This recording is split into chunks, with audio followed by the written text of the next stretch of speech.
Kia ora, good morning. Welcome to Connecting the Dots podcast. This morning I would like to talk to you about the Zodiac killer. Now, I'm not necessarily saying, like with Jack the Ripper, that I know who killed the victims, but this is obviously another world famous unsolved mystery. And it's something that's been getting a lot of attention since some people have been able to break some of the code. But I saw an article on Fox News with one of the sisters of the victims talking about, wanting closure and all that sort of thing. And I just put a pin. I bookmarked the article and I've been sitting on it for a while, just kind of stewing in it, waiting for the universe to guide me in a direction that I could possibly turn into a podcast. And this morning while I was having my breakfast, which I haven't even finished because as soon as I realised what was going on, I put everything down and started taking notes. And what I found was really, really interesting. It is something I had kind of briefly, mulled over in the past, but I'd never really put much thought into it because I was waiting to be able to do my podcast. I've been planning on doing these podcasts for a few years now. I tried a few practice runs in the past with students and, kind of my YouTube videos from sort of the past up until sort of the last year and a half were me practicing talking in front of the camera and kind of figuring out how I was going to present myself and, where all of this was going. And I was waiting to do the more famous cases like the Zodiac Killer and Jack the Ripper and the Valeska Axe murders and the Hinterkaifeck murders and all of that, for when I had my podcast. Ideally, I would have liked to have done it when I got my radio station up and running, but, I'm an intuitive podcaster and I do as I'm told. The planets tell me what to do, the universe tells me what to do, the gods tell me what to do, and I do it. I am the servant of the gods. So I knew when I put a pin in this news article about the Zodiac Killer that it was something that I was obviously going to be led to do later on. But having never really fully followed up on my hypothesis as to what the Zodiac Killer was all about, I have never really touched on the subject until now. I was having my breakfast, I was going through the the plethora of cases, unsolved murders, unsolved mysteries, blah blah blah, and this one popped up, and like number one, unsolved blah, and then it just hit me like a bolt out of the blue, which is actually quite ironic considering what I'm about to talk about. And then I knew, okay, so I thought, right, now's the time to actually put some work in and do the research. And what I found was very interesting. Now, this is just a hypothesis. I'm not saying that this is definitive. I'm not saying this, that, and the other thing. I'm running through a theory with you. I'm putting my hat into the ring as to the potential of what we're looking at in regards to the Zodiac Killer from my perspective.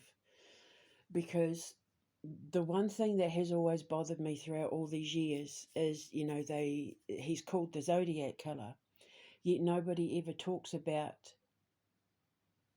the Zodiac side of his name. He called himself the Zodiac Killer, but nobody's gone into why he gave himself that name. And as an occult scientist, this always fascinated me, but again, I never put a lot of work into it because it was something that, being an intuitive podcaster, I have to wait for the right time. I have to be given the go-ahead, because when it feels right, once that thing locks into place, and I get that feeling in my gut that I know I'm on the right track somewhere, that's when I hit record and start talking. So what I discovered was very, very interesting. And this is something that nobody has ever touched on in regards to who he was, what his motives were, all that sort of thing. And as an occult scientist, I think this is where I come in. This is where it's handy for me to be what I am and do what I do, because I can offer a perspective to law enforcement and these, these internet crime solvers and that nobody else can, because I see things differently to everybody else. I'm a Scorpio. I see the underbelly. I see what's hidden underneath what's on the surface. And so what I found is this. Okay, so he's called the Zodiac killer. And what people don't realize is that all his victims are born under a different star sign. Aquarius, Taurus, Gemini, Libra, Pisces, Cancer, Capricorn, Sagittarius. He said that he was going to get 12 victims. Well, there's 12 signs in the Zodiac. 13 if you count, how do you pronounce that, Ophiuchus? Which is, those few days between October and November. And his victims all died on double months.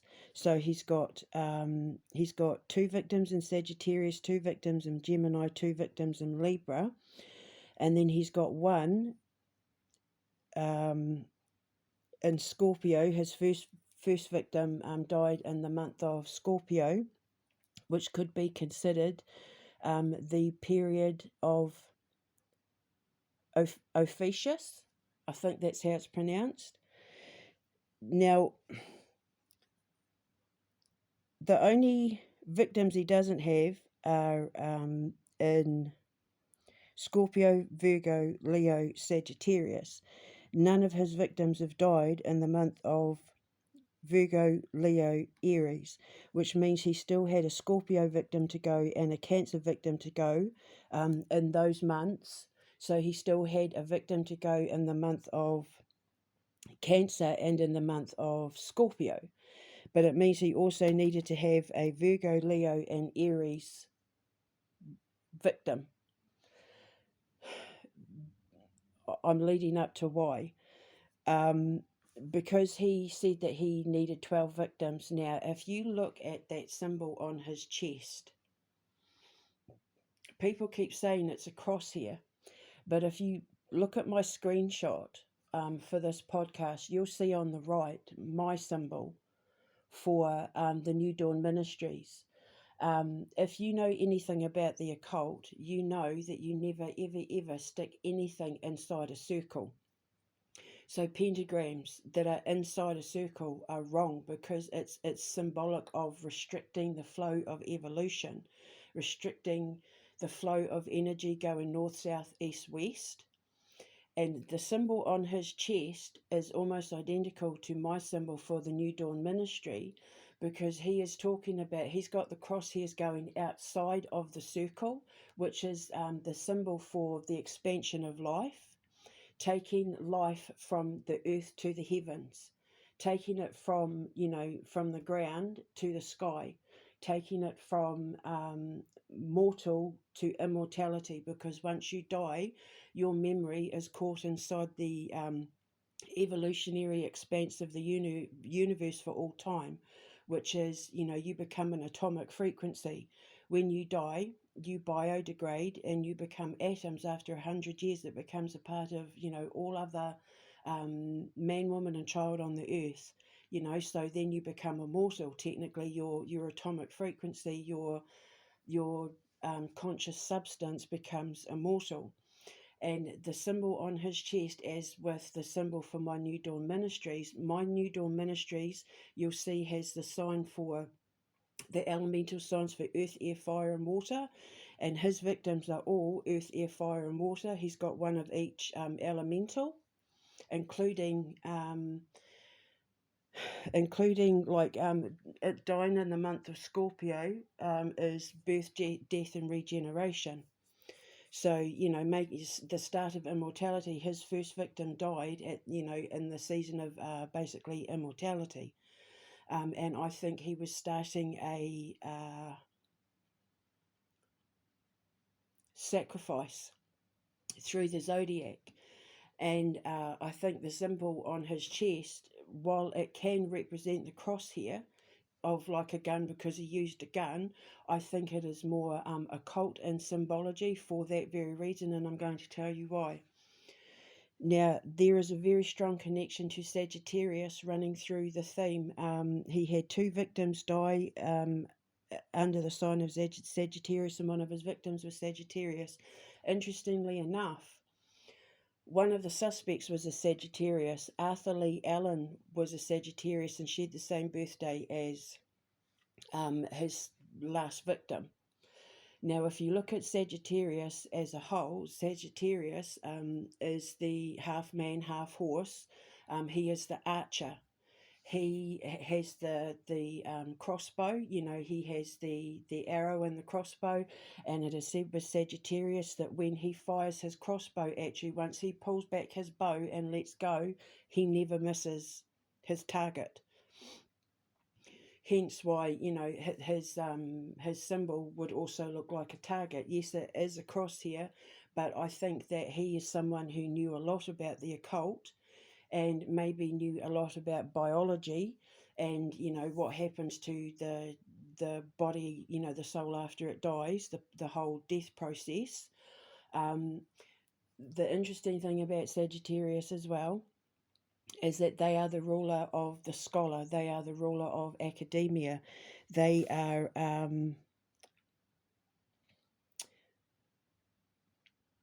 the ruler of like mental expansion, like opening your mind, expanding your mind, which again ties into the symbol that he wore on his chest.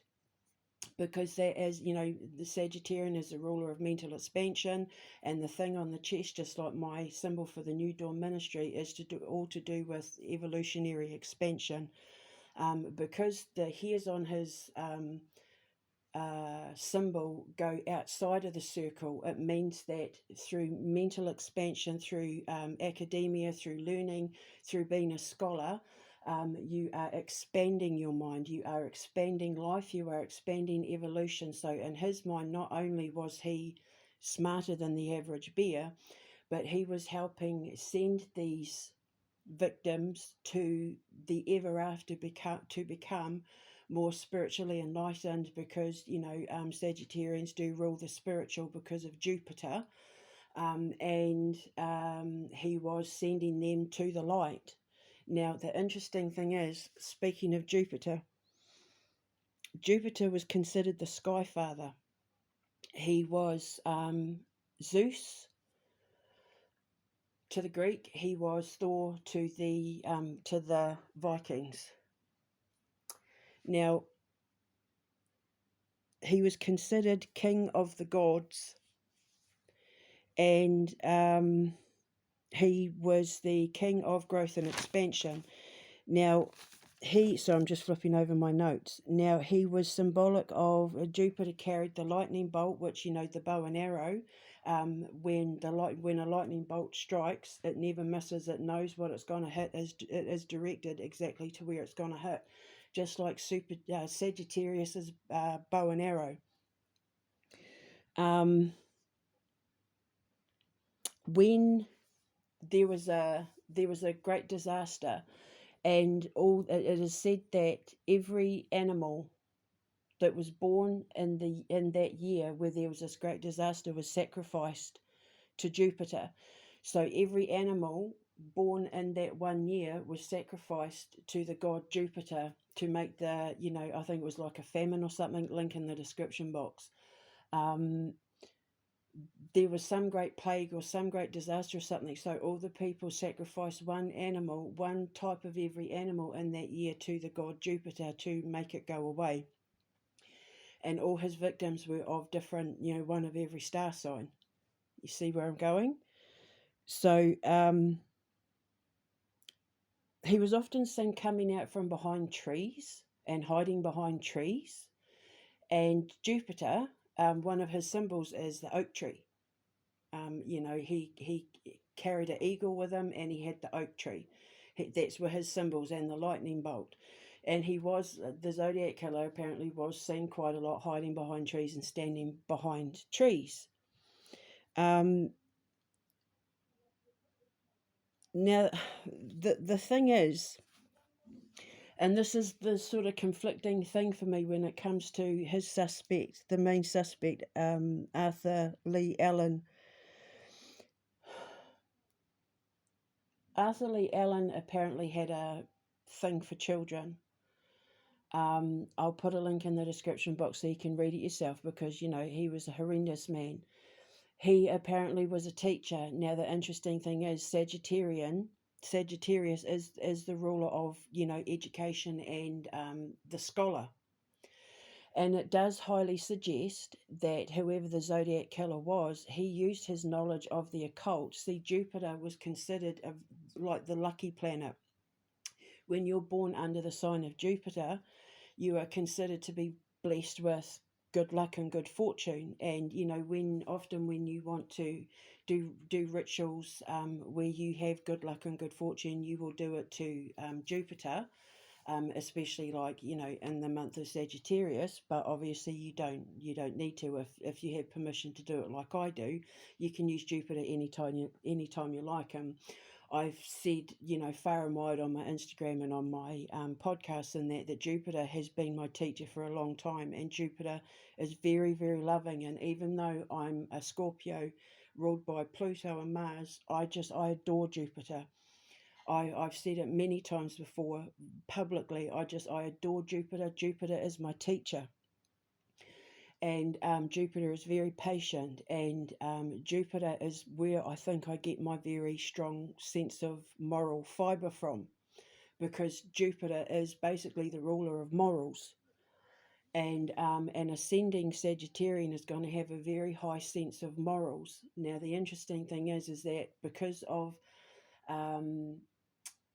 Arthur Lee Allen's history, he was a teacher, yes, and he did these things to children. So either, if it was him, because he does seem to fit a lot of it, see, Jupiter also was a great military leader. Like when it came to military strategy, like he basically never lost. He was brilliant. A lot of the other gods looked to Jupiter for help and guidance and strategy on how to deal with combat and all of that, because Jupiter just knew what to do every time. And the Zodiac killer could have had a military background, which Arthur Lee Allen did. He was in the Navy, for the simple fact that he was seen wearing a lot of combat clothing, and it could be why he knew how to talk in code language and that, because if he was in the military, he would have known certain codes, or being as smart as what he was, came up with his own codes based on military training. But the thing is that if he was so into his occult symbology, if he was so into his knowledge of the occult, he wouldn't have done what he did with those children, because that would have been something that Jupiter and an ascended Sagittarius would never ever think of. A Sagittarius with an ascended mind would know that would be the sort of thing that would take him to Hades, would take him to the underworld, that the gates of hell would open up and he would go, get flung into it. So it's the sort of thing that made me think, like, was it Arthur Lee Allen? Because anyone who is that committed to living the life of the occult to the point where he would base all his murders and that around it. I know it's, juxtaposed there to have morals and murder, but you have to understand that the Zodiac killer was completely sociopathic, an absolute sociopath. He thought he was above the law. He thought he was above everyone. He thought he was smarter than everybody else. That's why he taunted the police. That's why he came up with these codes, because he knew that if these people didn't know what they were talking about or didn't understand the occult, they were never going to figure any of this out. He suffered clearly from what's it called? Antisocial borderline personality disorder. I keep going to say behavioural, but it's over here because we have what's called ASBO's, antisocial behaviour order, but it's antisocial borderline personality disorder, which is sociopath, like has no regard for human life, knows the difference between right and wrong, but doesn't care, does what he wants anyway. They think that they're above the law. They think they're smarter than everybody else. They consider themselves to be geniuses. They consider themselves to be untraceable, uncatchable. You know, no one's ever going to know, because especially being under Jupiter, Jupiter is the planet of good luck and good fortune and protection. Now, the other thing is that Jupiter was the god who was such a stickler for oaths and pledges of allegiance and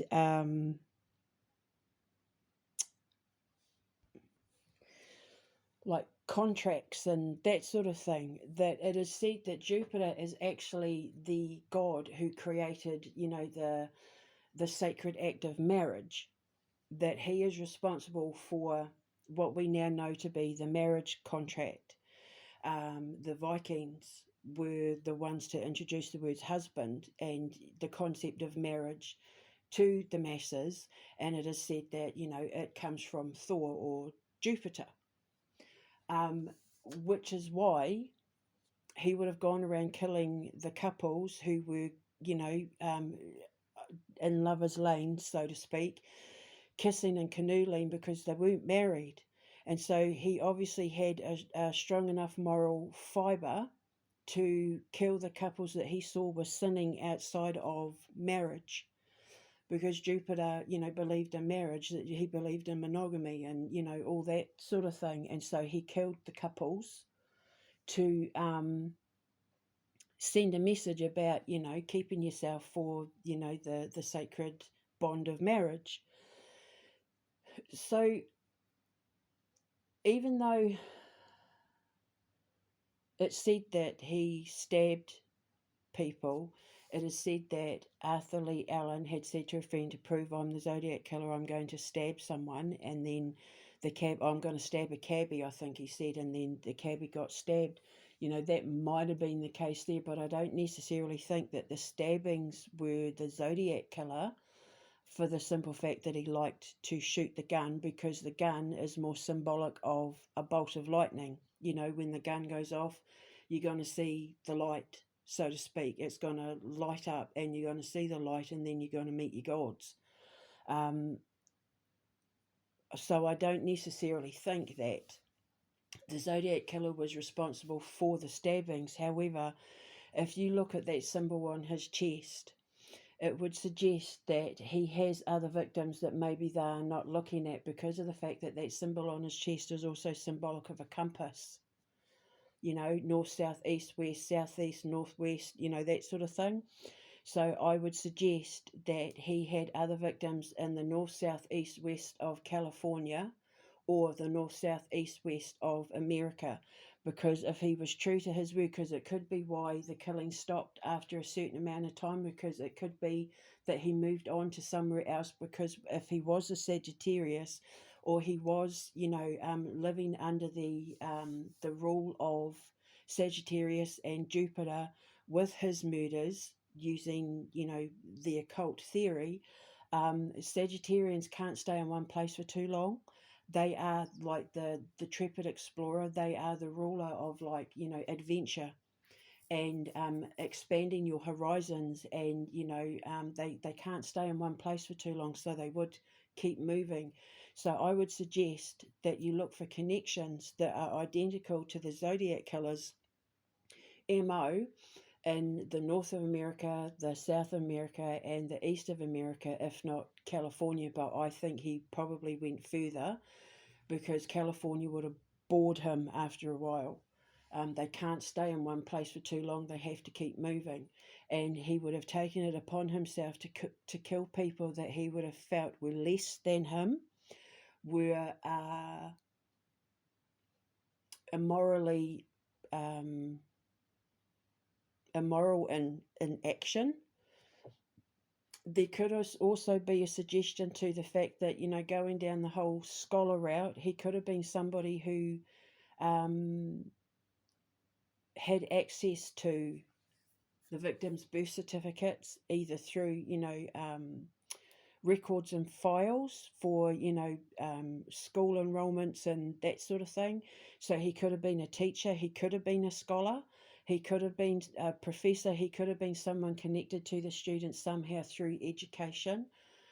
Just going down the whole Sagittarian route, because it does sound like this person um, was trying to teach people a lesson, and using in his mind, his superior intellect to lord it over everyone, especially his victims, and, to taunt the police.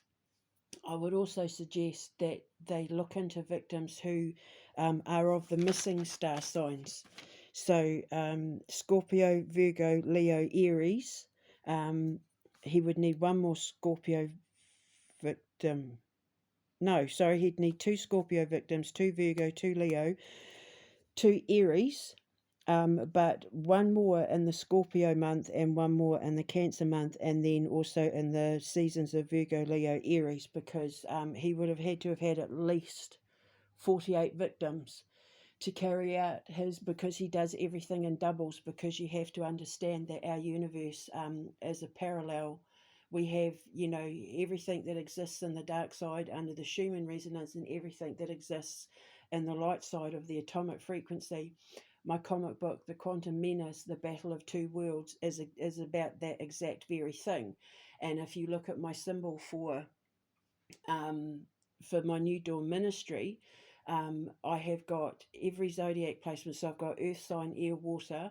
I've also got every moon and every sun phase, from, like full moon, full sun, to like lunar eclipse and solar eclipse. Um, and I talk about the Schumann resonance and the atomic frequency frequently. I talk about the battle of the two worlds that we're in right now, because I'm trying to get people to step out of the matrix into the atomic frequency, which is the evolving, expanding universe, whereas the everything inside the matrix, everything within the Schumann resonance frequency, is the world that is dying. It's the world that's fading away. That is the world that is descending into acts of, savagery and debauchery and sin and murder and, addiction and, hate and greed and lust and all that sort of thing. And this is why I think he was doubling up, is that he was taking their actions and their star signs, and, doubling up. Everything was double, because he was taking them from the world of sin to the world of righteousness. So taking them from, the matrix and the Schumann resonance to the atomic frequency and evolutionary expansion. So I mean, it's just a theory, it's just a hypothesis, but it is a very interesting one that nobody's touched on. I will leave links in the description box below, and you can see from my, from the cover shot for this podcast, my symbol for the New Dawn ministry. I'm going to get that on a tattoo in between my shoulder blades at some point, once I get my grandmother tree finished, because I've still got to get the money to do the ventricles for the heart at the top of the tree going into the base of my brain.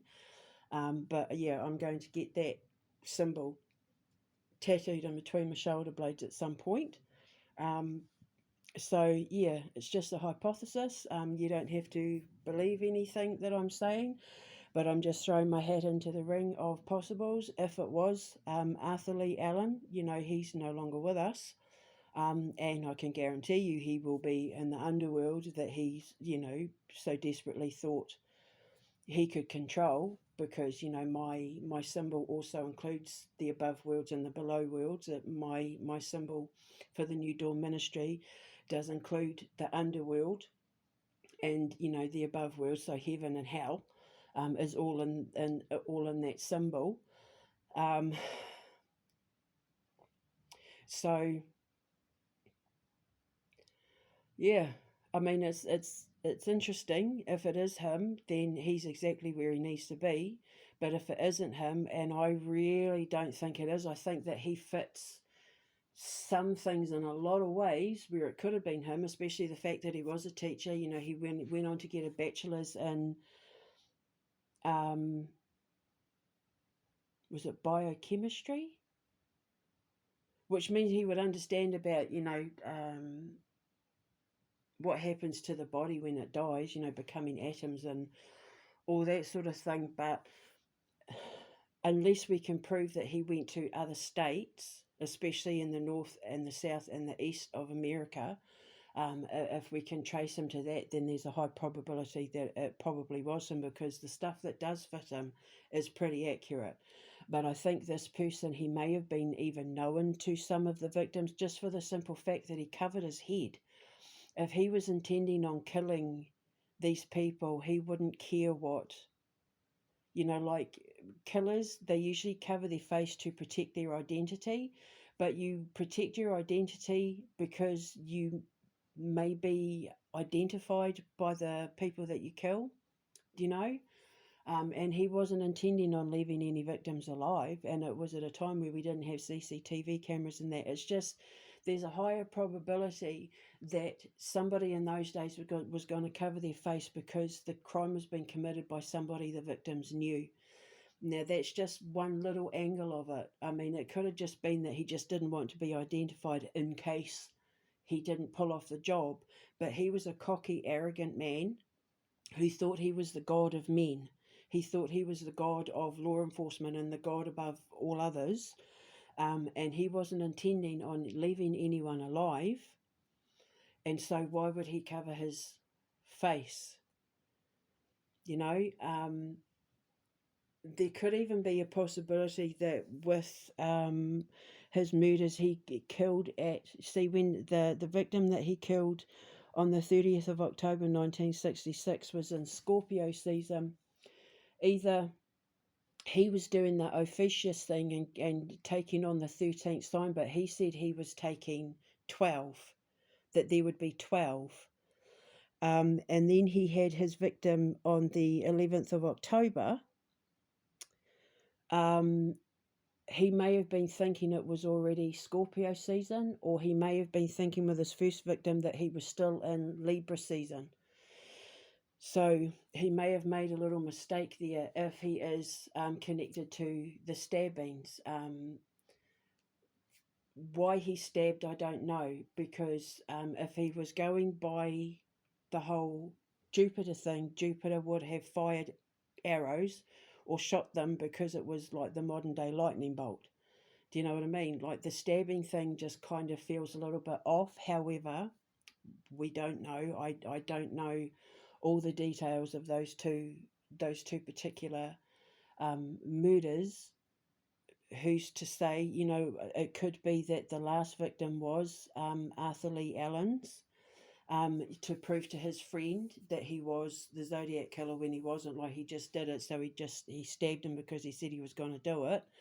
And the first murder in 1966 might have been completely unrelated, because it does sound like there's a lot of murders thrown in on this that either kind of sort of fit the MO but don't really, but they're not sure, blah blah blah. But if my theory is correct, then the Zodiac killer's MO would be exact to the letter, following the instructions of the occult theory.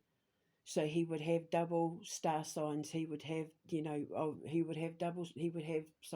double star signs of the victims, and double star signs seasons of when they died.